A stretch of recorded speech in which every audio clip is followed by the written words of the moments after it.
My name is Arif, and today I would like to help you relax and fall asleep guided by my voice and the story you are about to hear. Tonight, I will tell you a story about how the 4 seasons came to be. But before we start, let's take some time to relax. Make yourself comfortable. Expand your breath as you stretch, and relax each muscle. Breathe deeply. Inhale, exhale. As you breathe in, feel how your pillow supports you. Sink into it with your weight. Let it take more and more of your body's heaviness or tiredness. And let's be still and quiet for a few seconds longer.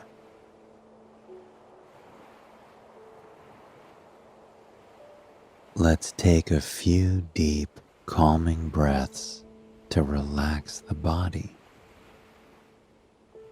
Breathe in through your nose and exhale through your mouth. Breathe in. Breathe out. One more time. Breathe in. Breathe out. And now, let's begin our story. The legend of why we have 4 seasons begins with the story of Demeter and Persephone a long time ago in ancient Greece, in a world wholly unlike the world today. Back then, winged horses, one-eyed cyclops, and other strange and beautiful creatures freely roamed the earth. It was also during that time that men still believed that gods and goddesses who lived in Mount Olympus ruled the earth. The gods and goddesses looked a lot like humans, but the big difference is that they had exceptional magical abilities, like the power to control the sun, the moon, the waters, and everything else. The gods used these powers to help and sometimes punish the people they ruled over. Among these gods and goddesses was Demeter. Demeter was the goddess of the earth and harvest. Her job was to make sure the soil was fertile so that whatever the people planted grew well. She also made sure that the weather was just right so that essential crops such as wheat, which people used to make bread, grew well. Demeter took her responsibility seriously. She went out every day to make sure that the trees and plants grew healthy and bore a bountiful harvest.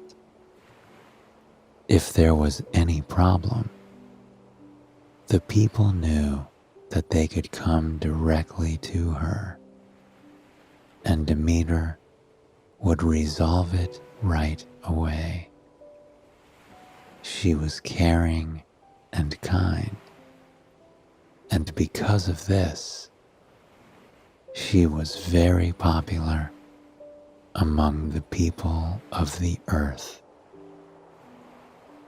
Demeter loved the mortals, but if there was one person who she loved above everyone else, that was Persephone.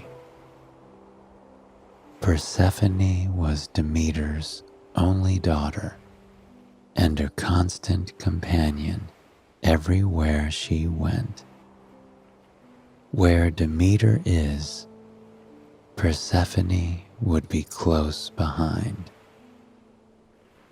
Persephone was beautiful in every way you can imagine, befitting a goddess's daughter. She had skin as smooth as porcelain, long, flowing hair that glittered when the sun shone on it, and the reddest lips that put the roses to shame. But more than her physical beauty, she had a kind and caring heart. This quality endeared her to every man and every creature on earth.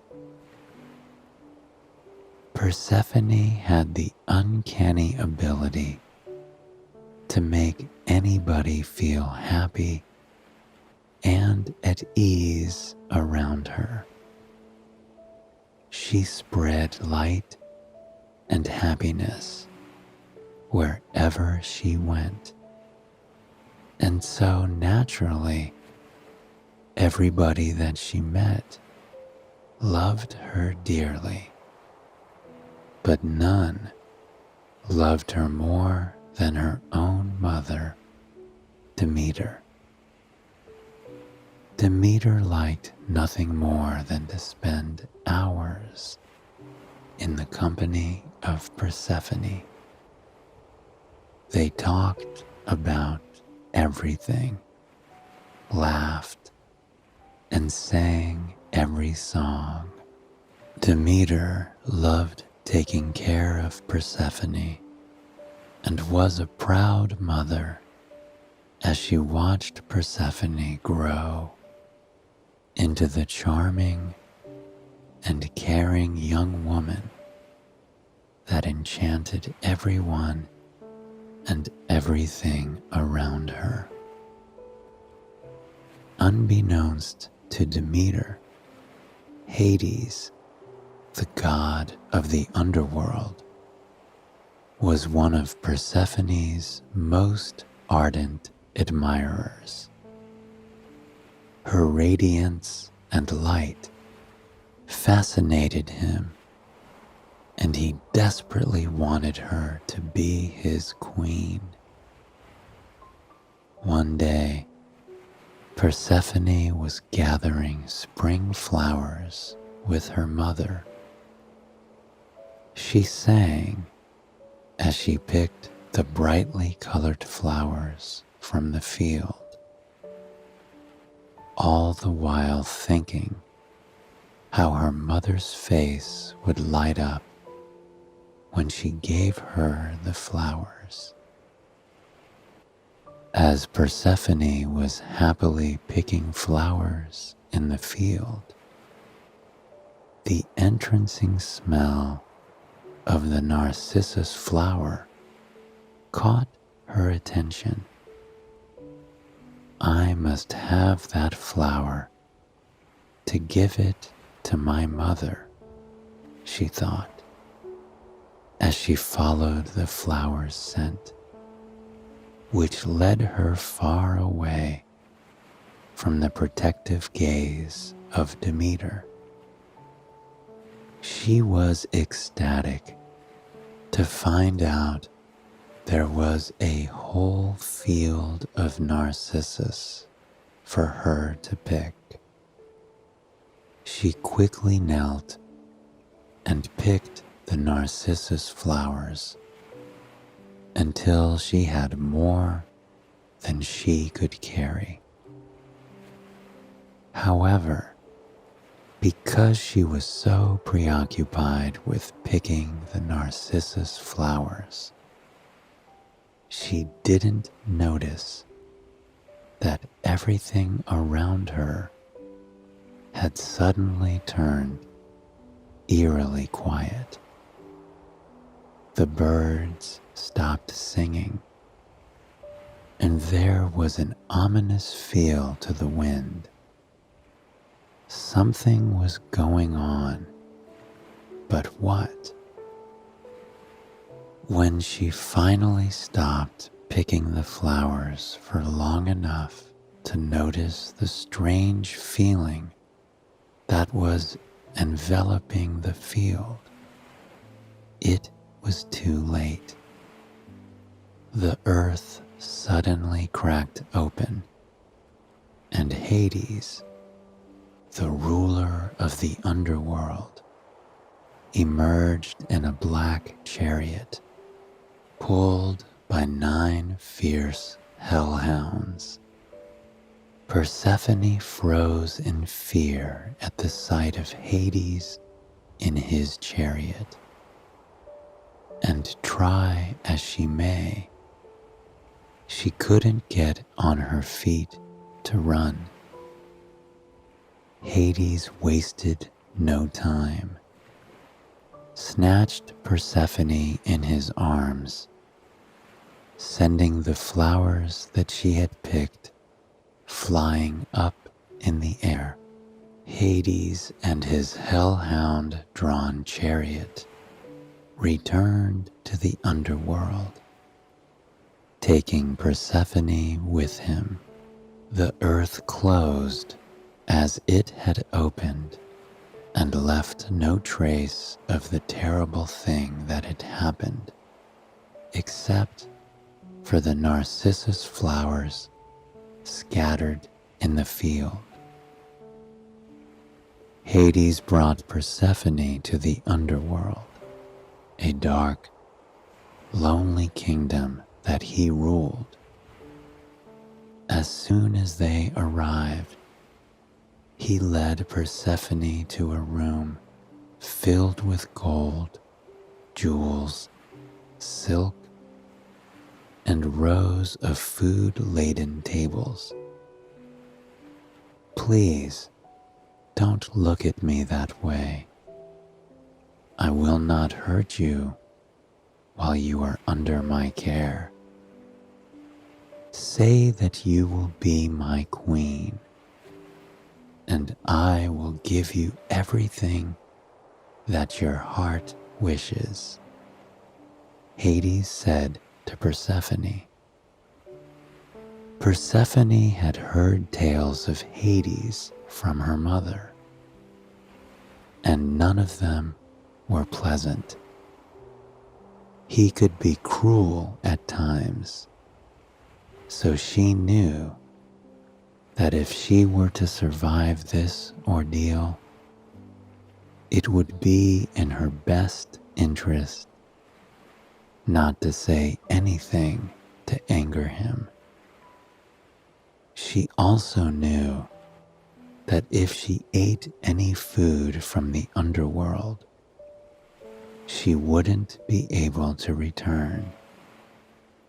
She just had to play along with Hades and try not to eat while she attempted to figure out the best way to return to her mother.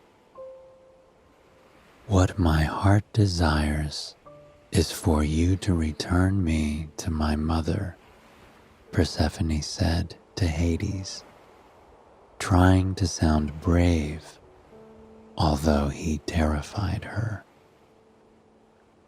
Ask me whatever you like, but that, my lovely Persephone. Don't worry. You will learn to love this place, and maybe in the process, learn to love me. You are free to roam anywhere you please in the underworld.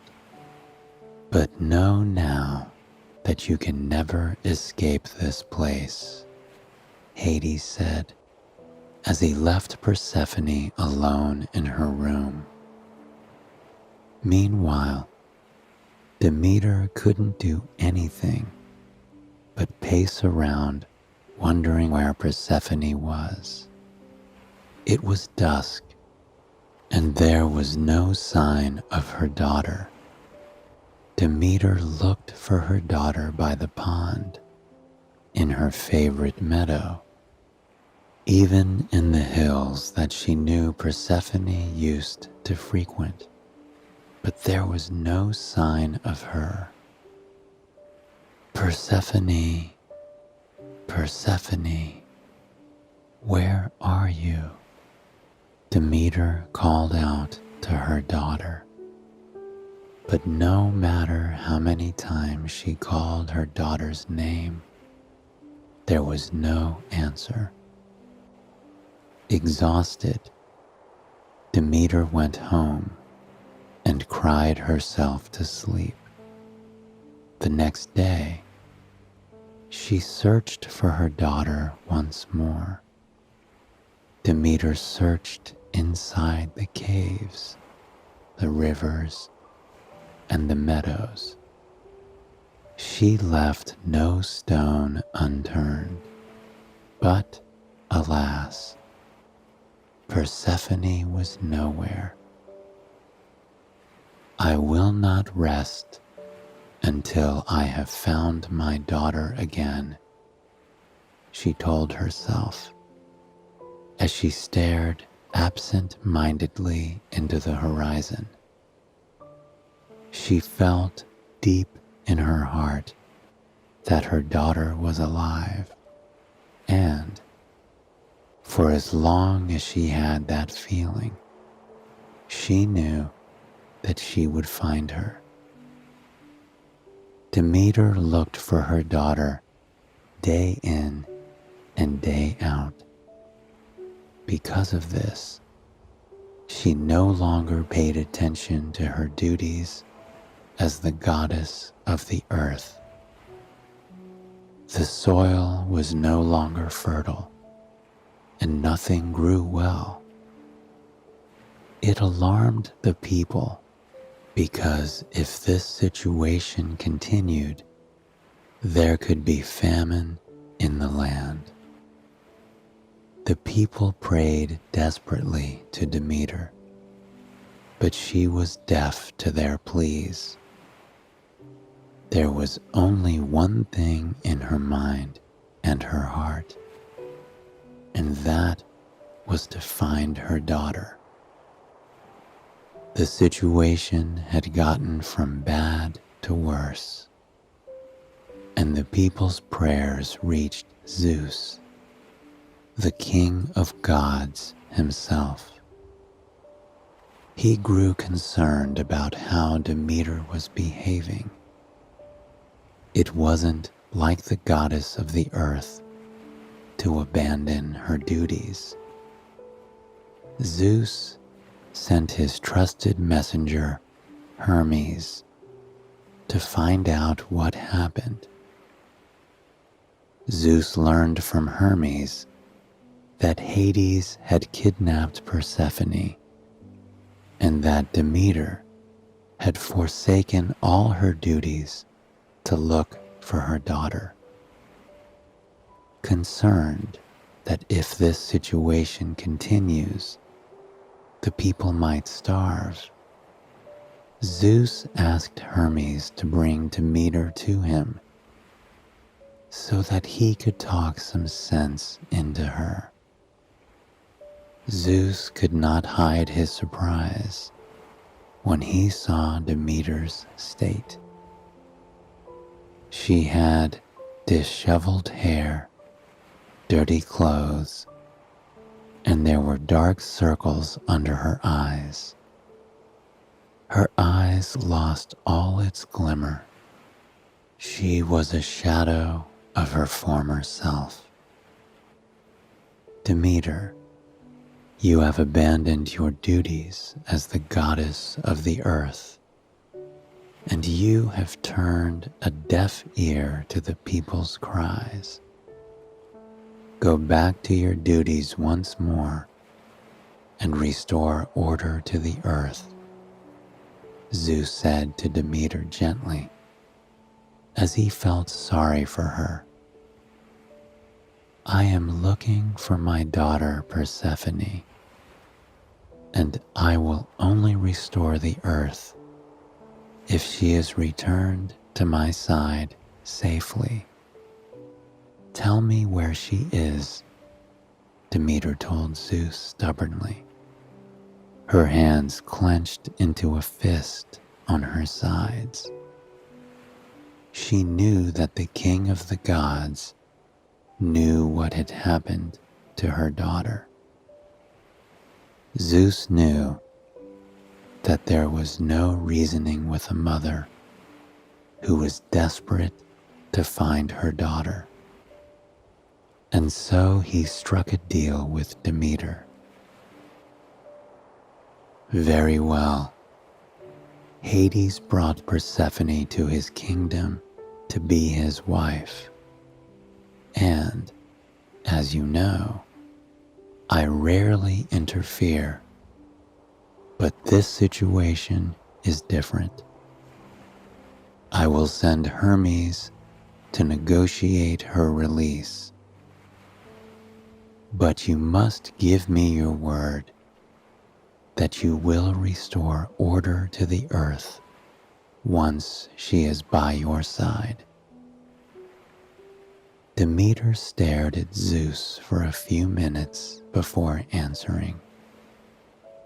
She was trying to control the rising anger that she felt inside. Persephone was kidnapped, and by Hades of all the gods. When she spoke, her voice was stern but soft. You have my word. As soon as Hades returns Persephone to my side, I will restore the earth to all its glory, Demeter said.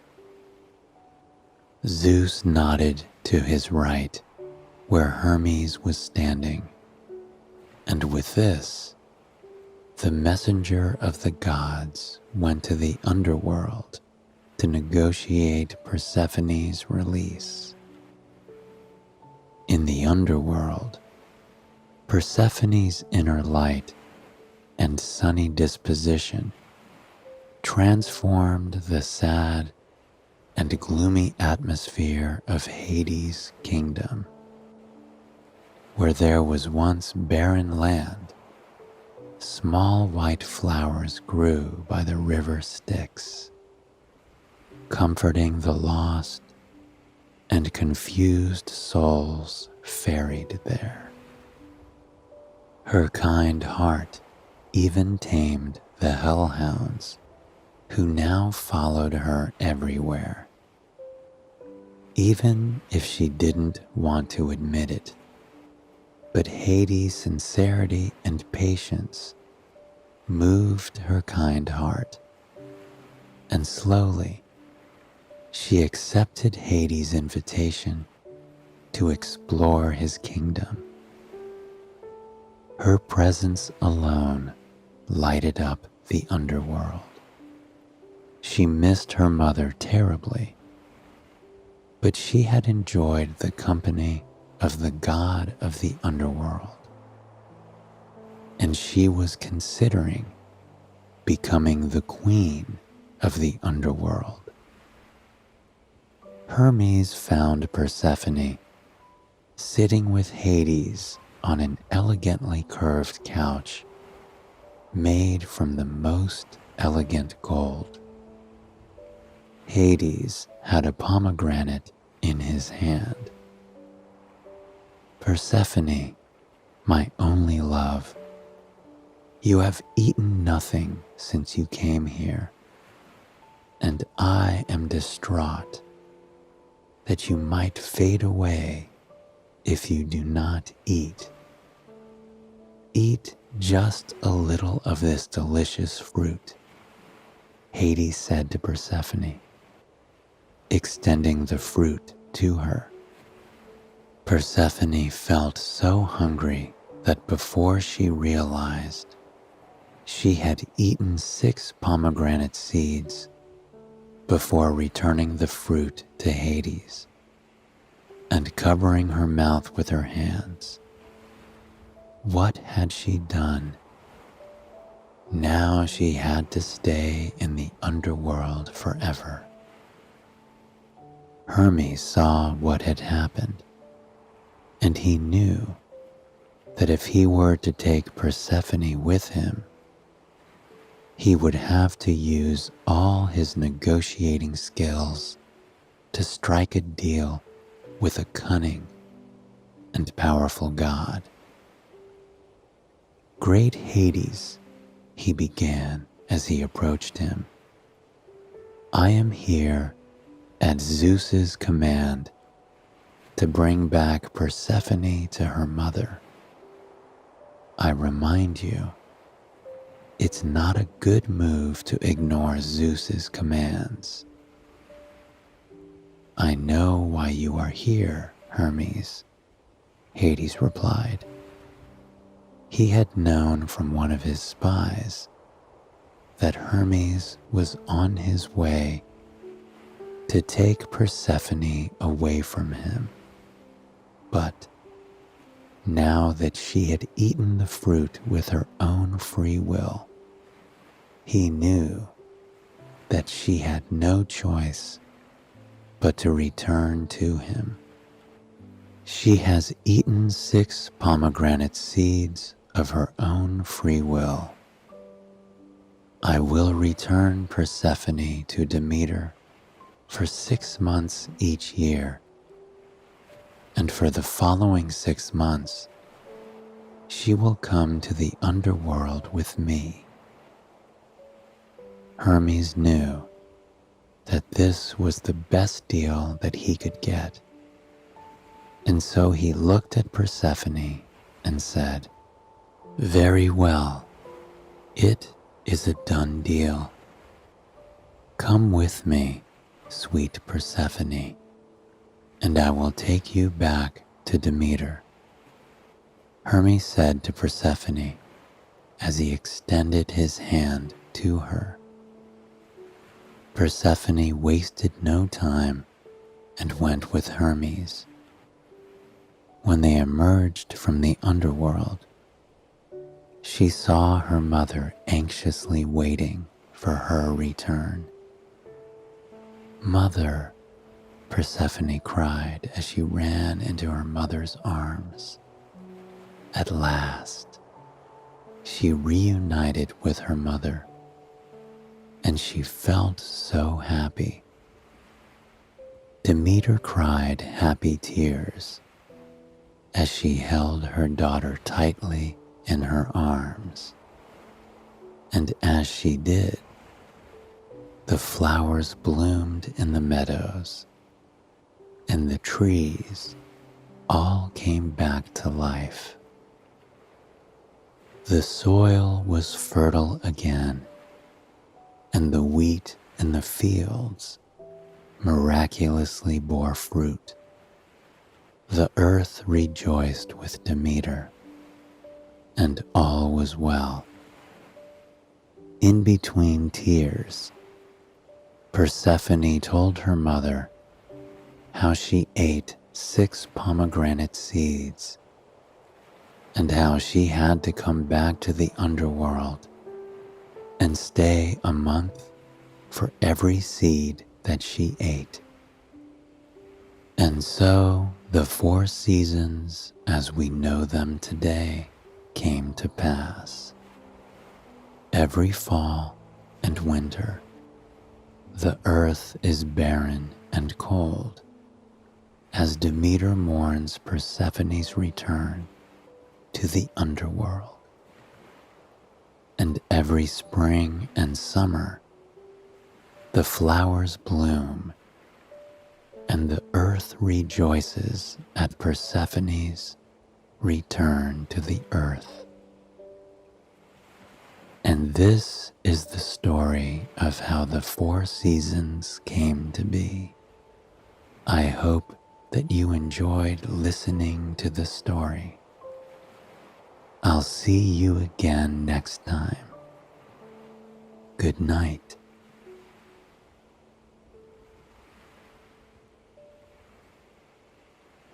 Welcome to Soothing Pod's Sleep Stories. I am Arif, and if you are here today to listen to a dreamy story that will soothe you and comfort you, you are in the right place. Tonight, I will tell you a story about how the goddess Athena taught Medusa a very important lesson about what it means to be beautiful. Before we begin, let us take a moment to find tranquility in the space we are in and relax. Settle into the mattress underneath you. Feel the weight of the day leave your body as you sink deeper and deeper into the comfort of the bed. Gently place your hands on your stomach. As you inhale and exhale, focus on the rise and fall of your hands.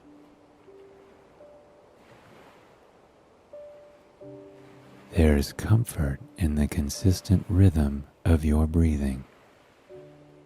As the breath fills your body, take care to feel the warmth as it radiates from your core, all the way down to the very tips of your fingers. Now that you have found relaxation in the space you are in, let us begin. The story of Athena and Medusa began a long time ago in ancient Greece. Ancient Greece was unlike the world that we know today. Back then, winged horses, one-eyed cyclops, and other strange creatures roamed the earth. Men believed that gods and goddesses who lived in Mount Olympus ruled the earth. The gods and goddesses in ancient Greece always got involved in the affairs of men. They showed themselves and talked to mortal men face to face. They looked like us, except they were immortal. Other than this, the most significant difference between the mortals and gods is that they had magical abilities.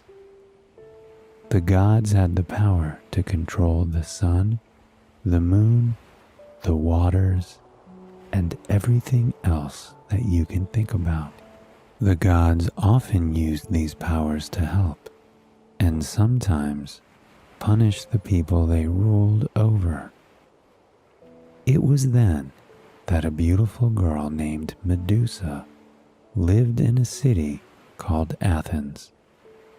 The bustling town was home to many lovely and charming women, but of all these women, Medusa was the most beautiful.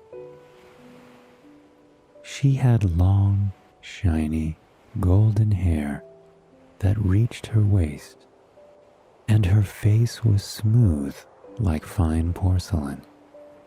Her face was so perfect that it rivaled that of the gods and goddesses. Men came from faraway places just to get a glimpse of her beauty. Medusa was lovely, and she knew it.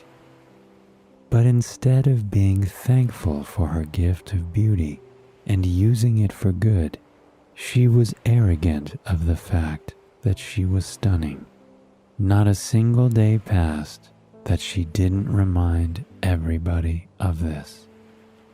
One Sunday, while she was buying flour from the village miller, she boasted about how beautiful she was. "Miller, this flour is fresh and white, but it's nothing compared to my skin. My skin is fresher and whiter than that of the first snow," she said. The miller heaved a sigh, rolled his eyes, and went back to work. He was tired of hearing Medusa talk about how beautiful she was. Medusa's bragging didn't end there. She bragged to the cobbler that her blonde hair glowed brighter than the sun. She told the blacksmith that her eyes were greener than the most exquisite emeralds. And she boasted to everyone within earshot in the public gardens that her lips put the reddest roses to shame. There was no end to her arrogance.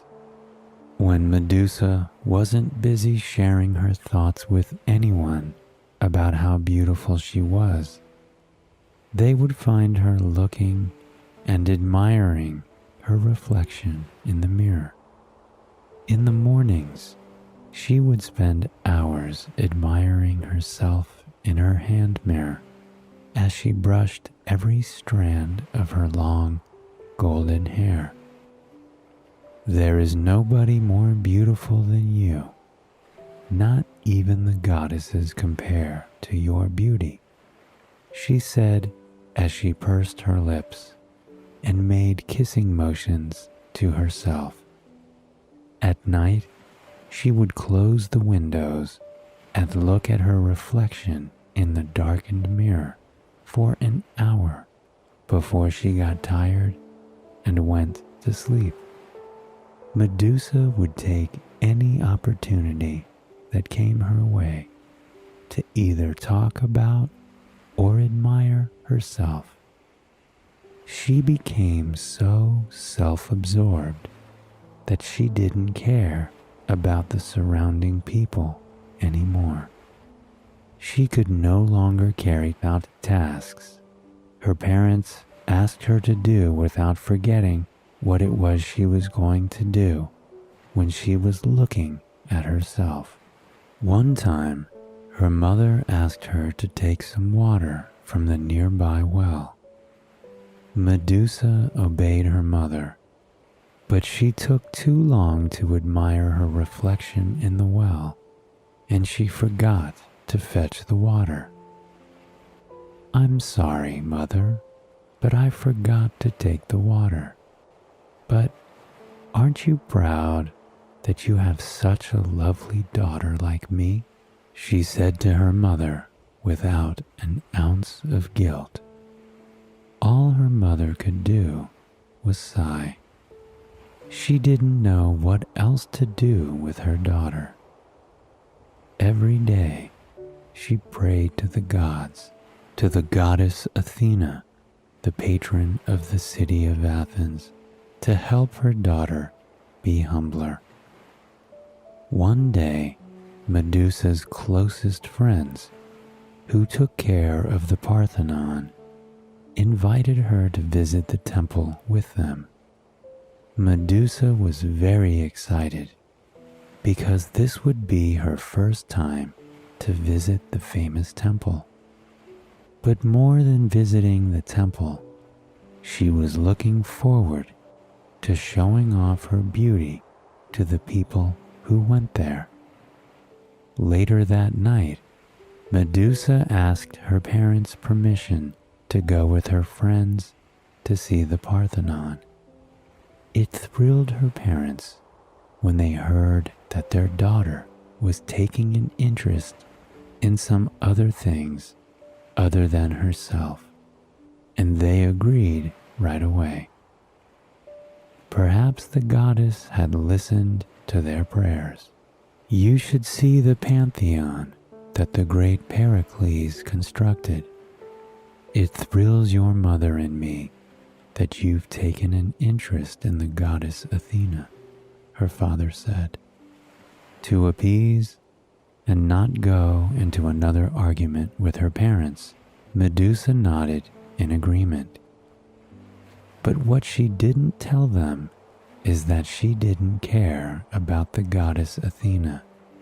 Medusa only cared that she would show other people how beautiful she was. Medusa woke up even before the rooster crowed the next morning. She went to her closet and wore the fanciest and most expensive clothes that she owned, brushed her long hair, and put on her best hair clips. In her excitement, she didn't spend that much time admiring herself in front of the mirror, like she usually did every morning. She bid her parents goodbye and went off to meet her friends. When she and her friends arrived at the temple, she couldn't help but stare in awe at how big and wonderful the temple was. Medusa, I'm not sure if you're interested or not, but the Parthenon has 46 columns on the outside and 18 on the inside. It was Ceres, her friend said to her. Thank you, but I need not know how many columns are inside this temple, Medusa said as she interrupted her friend. Ceres, instead of telling me about the temple, why don't you tell me about how I look? She asked her friend as she twirled around to give her friend the full effect. You look lovely, as usual, her friend Ceres replied. We will leave you here while we attend to some more important temple duties. Please look around and explore the temple. We will find you once we finish with our duties. Medusa's friend said as she went off with the other caretakers to attend to their duties. Medusa walked around the temple, aware of the fact that people were looking at her everywhere she went. She knew that they were admiring her, so she strolled so that people could admire her better. I am inside the goddess Athena's temple, yet people are looking at me instead of her. That just proves that I am more beautiful than she is, she thought to herself. The Parthenon was full of sculptures and artworks dedicated to the goddess Athena. The most talented artists in Athens made these in Athena's honor. When Medusa walked by a sculpture of Athena, she whispered that she would have made a better subject for the piece. This is exquisite, but it would have been better if the sculptor made a statue of me instead. She thought the same thing when she passed by a painting of Athena. The painter did a great job because the goddess has very bushy eyebrows, she scoffed. I have perfectly shaped eyebrows. It's a shame that the painter didn't know me before. Otherwise, he would have painted me instead. He would have had a better masterpiece. On and on she went about every single piece of art and statue that adorned the temple, until she found herself in the center of the temple, where the 40-foot sculpture of Athena known as the Athena Parthenos stood majestically. The famous Greek sculptor Phidias made the statue. He sculpted the figure out of wood and covered it with gold and ivory. The statue showed Athena wearing armor and an aegis, a goatskin shield. On her right hand, she held a statue of the Greek goddess Nike. On her left hand, she carried a shield. Engraved on her shield were various battle scenes. On her helmet, a sphinx and 2 griffins stood, and a giant snake coiled behind her shield. The statue was grand and exquisite, just like the goddess Athena. It impressed everybody who came to see the statue, except Medusa. The temple is beautiful. It's such a shame that it's built and wasted on Athena. I'm sure even the gods will agree that I am more beautiful than she. Maybe one day people will build an even bigger and better temple dedicated to my extraordinary beauty. What she had said shocked her friends and temple priestesses working within earshot. Of all the years they worked in the temple, they knew that the goddess Athena took particular interest in the Parthenon and listened to everything said inside. They also knew that the goddess did not like being compared to anyone else. They had seen the powerful goddess when she got angry, and they knew that it wasn't the best idea to irritate her. Seeing that Medusa was their friend, they tried to help her by making her take back what she had said. Athena was kind and merciful, so they were sure that the goddess would forgive Medusa. Surely you don't mean that. Take back what you said before the goddess gets angry at you, Ceres said to her. Why should I take back what I have said when it is the truth? Medusa asked in disbelief. She turned towards the statue of Athena and said in a loud, arrogant voice, I wish that the goddess would appear before me so that everyone in this temple will know that I, Medusa, am more beautiful than her. Just then, a blinding light filled the temple. When the bright light receded, the goddess Athena, in all her glory, stood before her. Medusa trembled at the sight of the mighty goddess. She looked around the temple for somebody to help her, but she was all alone.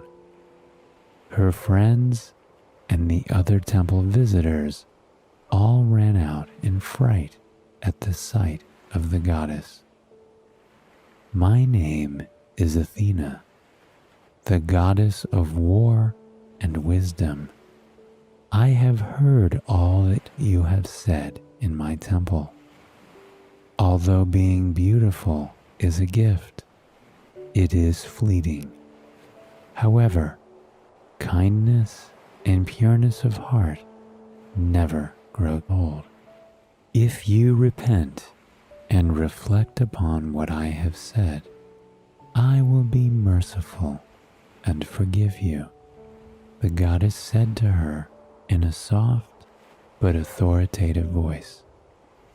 Despite the goddess's offer, her arrogance overcame Medusa, and she said, "You are saying these because you are just jealous of my beauty.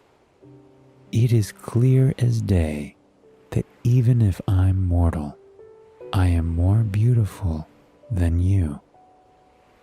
Athena was silent for a few seconds, and then she spoke in a sad voice.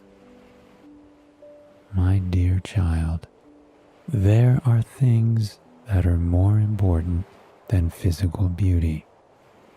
You should also take care of what is inside.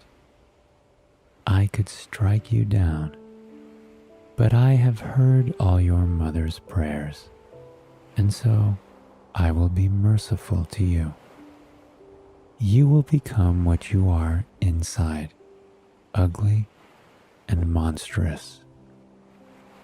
As soon as the goddess said these words, Medusa transformed.